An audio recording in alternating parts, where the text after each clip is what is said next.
Jeffrey Epstein ছিলেন এক প্রভাবশালী ফাইন্যান্সিয়ার, যিনি ক্ষমতার শিখরে থাকা রাজনীতি, ব্যবসা, বিনোদন জগতের মানুষের সঙ্গে ঘনিষ্ঠ নেটওয়ার্ক গড়ে তুলেছিলেন সারা পৃথিবীময়, এবং একই সঙ্গে নাবালিকা ধর্ষণ এবং যৌন পাচারের এক কুখ্যাত জাল পরিচালনার অভিযোগে প্রথমে 2008 সালে বিতর্কিত চুক্তিতে শাস্তি এড়ান। গ্রেপ্তার হওয়ার পরেও তিনি শাস্তিটা এড়ান। পরে 2019 সালে ফেডারেল মামলায় তিনি গ্রেপ্তার হন আমেরিকায় এবং জেলে মৃত্যুবরণ করেন। তার সহযোগী গিসলাইন ম্যাক্সওয়েল ইতিমধ্যে দোষী সাব্যস্ত। অ্যাপস্টেইনের ব্যক্তিগত দ্বীপ, বিমান ভ্রমণের লগ, ফোন ডিরেক্টরি বা তথাকথিত ব্ল্যাক বুক সব মিলিয়ে যে বিপুল কাগজপত্র এবং জবানবন্দি এখন জনসমক্ষে এসেছে, যাকে অ্যাপস্টেইন পেপারস বলা হচ্ছে, তা ক্ষমতা, টাকার পাহাড় আর দায় মুক্তির আড়ালে কিভাবে নারকীয় শোষণকে লালন করা হয়েছিল, কিভাবে ভয়ঙ্করভাবে নারী নির্যাতন, শিশু নির্যাতন এবং অবাধ যৌনলীলা হয়েছিল তার নগ্ন দলিল। এই নগ্ন দলিলে কি আপনার আমার পরিচিত কারো নাম আছে, যিনি কিনা ক্লিন্টন দম্পতির ঘনিষ্ঠ বন্ধু? চলুন খুঁজে দেখার চেষ্টা করি। জেফ্রি অ্যাপস্টেইন নামটি আজ বিশ্বের সবচেয়ে কলঙ্কিত অধ্যায়ের সাথে জড়িত। মার্কিন এই ধনকুবের এবং যৌন নিপীড়ক ব্যবসায়ী একটি বিশাল নেটওয়ার্ক তৈরি করেছিলেন, যার কেন্দ্রে ছিল নাবালিকা মেয়েদের যৌন নিপীড়ন এবং পাচার। 2019 সালে কারাগারে মৃত্যুর পর তার সাথে যুক্ত ব্যক্তিদের নাম একের পর এক প্রকাশিত হতে থাকে। সম্প্রতি প্রকাশিত এই ফাইলগুলো পৃথিবীর ক্ষমতাধর রাজনীতিবিদ, ব্যবসায়ী এবং সেলিব্রিটিদের এক গোপন জগতের উন্মোচন করেছে, যে জগৎ ভয়ঙ্কর, কুৎসিত এবং আপনার আমার চিন্তার অনেক বাইরে।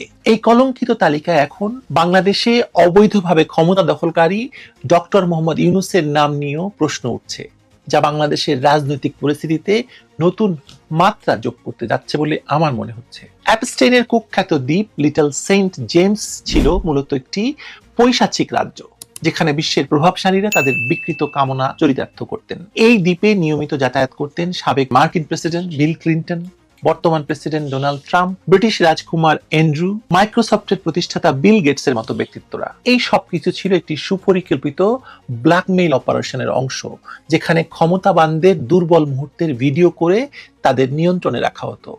ইসরায়েলের গোয়েন্দা সংস্থা মোসাদের সাথে বিশ্বের নামকরা গোয়েন্দা সংস্থাগুলো এই এপস্টেইনের সাথে গভীর সম্পর্ক রাখত।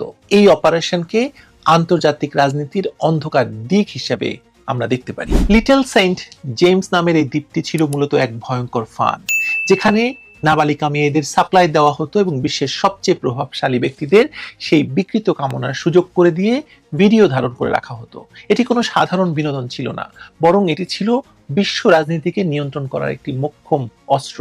এই পৈশাচিক আয়োজনের মূল হোতা জেফ্রি অ্যাপস্টেইন ছিলেন একজন আন্তর্জাতিক দালাল, যার কাজ ছিল তথাকথিত পশ্চিমা বিশ্বের প্রভাবশালী ব্যক্তিদের দুর্বল মুহূর্তের ভিডিও ধারণ করে তাদের ব্ল্যাকমেইল করা এবং নিজেদের এজেন্ডা বাস্তবায়ন করা।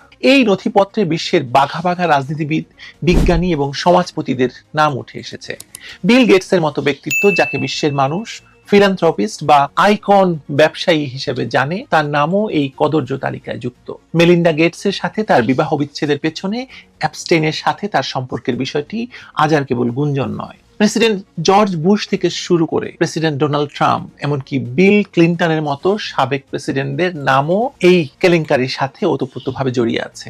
তবে বাংলাদেশের প্রেক্ষাপটে সবচেয়ে বড় বিস্ময় এবং আলোচনার জন্ম দিয়েছে শান্তিতে নোবেল বিজয়ী এবং বর্তমানে বাংলাদেশের অবৈধ শাসন ক্ষমতায় আসীন ডক্টর মোহাম্মদ ইউনূসের নাম এই প্রসঙ্গের সাথে যুক্ত হওয়া। ক্লিন্টন দম্পতির সাথে ঘনিষ্ঠ বন্ধু হিসেবে পরিচিত ডক্টর ইউনূসের নাম কি সত্যি এপস্টেইনের সেই গোপন তালিকায় বা পাপের তালিকায় আছে? থাকলে কোন সমীকরণে? সামাজিক যোগাযোগ মাধ্যম এবং আন্তর্জাতিক বিভিন্ন ব্লগে ডক্টর ইউনূসের নাম জেফ্রি অ্যাপস্টেইনের নেটওয়ার্কের সাথে যুক্ত বলে দাবি করা হচ্ছে। এই দাবির মূল ভিত্তি হলো 2010 সালের একটি ইমেইল, যা পাঠিয়েছিলেন আল সেকেল নামের এক ব্যক্তি। আল সেকেল ছিলেন অ্যাপস্টেইনের দীর্ঘদিনের সহযোগী এবং কুখ্যাত নারী পাচারকারী গিসলাইন ম্যাক্সওয়েলের বোন ইজাবেল ম্যাক্সওয়েলের স্বামী। এখানে সংযোগটি অত্যন্ত পরিষ্কার এবং গভীর।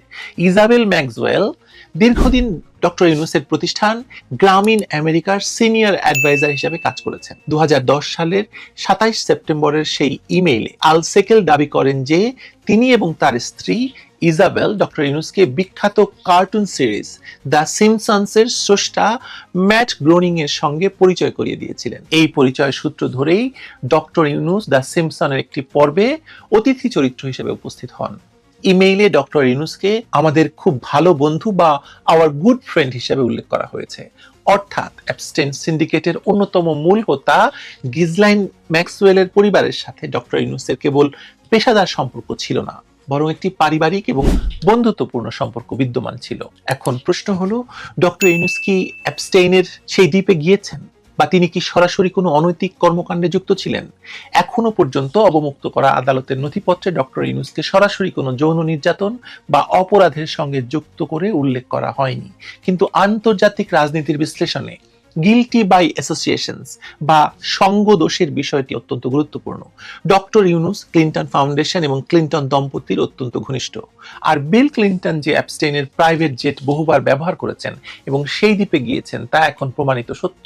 বিল ক্লিন্টন, ইজাবেল ম্যাক্সওয়েল এবং আল সেকেলের মতো ব্যক্তিত্বদের সাথে ডক্টর ইউনূসের ঘনিষ্ঠতা প্রমাণ করে যে তিনি সেই একই এলিট সার্কেল বা এই বিশেষ সার্কেলের সঙ্গে শুধু সম্পর্কিত নন, এই সার্কেলে তিনি বিচরণ করতেন এবং যারা মনে করে সাধারণ আইন এবং নৈতিকতা তাদের জন্য প্রযোজ্য নয়। ইজাবেল ম্যাক্সওয়েল যখন গ্রামীণ আমেরিকার অ্যাডভাইজার ছিলেন তখন এটি স্পষ্ট যে অ্যাবস্টেইন চক্রের সাথে ডক্টর ইউনূসের একটি পরোক্ষ কিন্তু শক্তিশালী যোগাযোগ ছিল। গ্রামীণ জামিলের Saudi board member Mohammad Abdul Latif জামিলের নাম অ্যাবস্টেইনের ব্ল্যাক বুকে পাওয়া গেছে, যা এই নেটওয়ার্কের ব্যাপ্তি কতদূর তা নির্দেশ করছে। বিশ্লেষণের আরেকটি কৌতূহল দিক হলো, এই বিশাল তালিকায় কিন্তু আমেরিকার শত্রু ভাবাপন্ন দেশগুলোর কোনো নেতার নাম নেই, যেমন ভ্লাদিমির পুতিন রাশিয়ার প্রেসিডেন্ট, উত্তর কোরিয়ার প্রেসিডেন্ট কিম জং উন বা Chinese president Xi Jinping.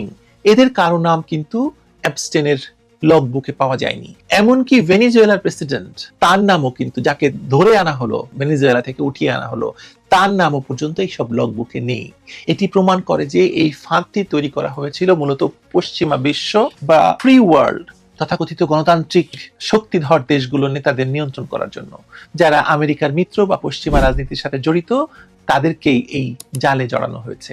Doctor Yunus যেহেতু পশ্চিমা বিশ্বের খুবই প্রিয় ভাজন এবং আমেরিকার ডেমোক্র্যাট দলের অত্যন্ত ঘনিষ্ঠ, তাই তার নাম এই সার্কেলে উচ্চারিত হওয়াটা অস্বাভাবিক কিছু নয়। পশ্চিমা মিডিয়াগুলো এখন ড্যামেজ কন্ট্রোলে ব্যস্ত। তারা বহু চেষ্টা করছে বিষয়টিকে লঘু করে দেখাতে, কিন্তু সত্য হলো ডক্টর ইউনূস এমন সব মানুষের সাথে ওঠা বসা করছেন যারা মানব ইতিহাসের অন্যতম জঘন্য নারী পাচার, শিশু নির্যাতনকারী এবং বিকৃত যৌনাচারের সাথে জড়িত। জেফ্রি অ্যাবস্টেইনের মৃত্যু বা তথাকথিত আত্মহত্যা জেলের ভেতরে, এটা নিয়েও রহস্যের শেষ নেই।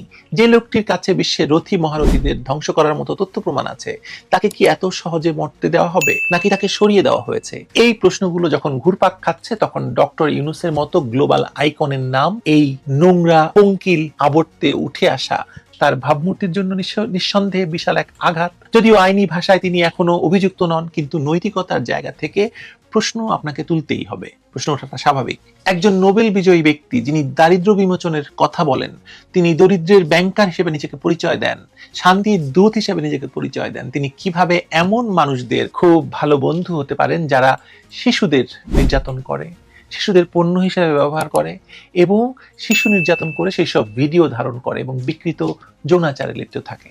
ক্লিন্টন ফাউন্ডেশনের ইভেন্টগুলোতে তার নিয়মিত উপস্থিতি এবং ম্যাক্সওয়েল পরিবারের সাথে তার পেশাদার সম্পর্ক প্রমাণ করে যে তিনি অজান্তেই হোক বা জেনে শুনেই হোক একটি বিষাক্ত বলয়ের অংশ ছিলেন। অ্যাবস্টেইন ফাইলস আমাদের চোখে আঙুল দিয়ে দেখিয়ে দিয়েছে যে আমরা যে বিশ্ব ব্যবস্থায় বসবাস করছি তা কতটা ভঙ্গুর এবং মিথ্যাচারের উপর প্রতিষ্ঠিত। যাদের আমরা টিভিতে দেখে হাততালি দেই, যাদের জ্ঞান গর্ভ ভাষণ শুনে মুগ্ধ হই, যাদেরকে ক্ষমতা দিয়ে আমরা মনে করি আমরা উদ্ধার হয়ে গেছি, তাদের ব্যক্তিগত জীবন কতটা অন্ধকারাচ্ছন্ন হতে পারে তা সাধারণ মানুষের কল্পনার বাইরে।